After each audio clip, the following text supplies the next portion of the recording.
ডালপুরি বানানোর জন্য আমি প্রথমেই কড়াই ছাতুকে একটু নেড়ে চেড়ে নিয়েছি।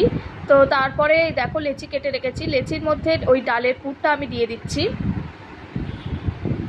তো ডালের পুরটা দিয়ে চারিদিকটা ভালো করে মুড়ে দিয়ে আমি ওটাকে বেলে নেব। লেচিটাকে ভালো করে বেলে নিতে হবে। দেখো আমি লেচিটাকে ভালো করে বেলে নিচ্ছি, আস্তে আস্তে বেলতে হবে।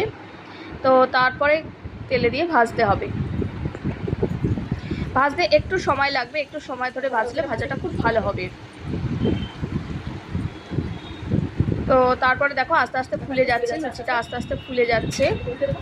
দেখো একদম হয়ে গেছে, এক পিঠ হয়ে গেলে আরেক পিঠও আমি ভেজে নিচ্ছি, ভেজে এরপর আমি তুলে নেব।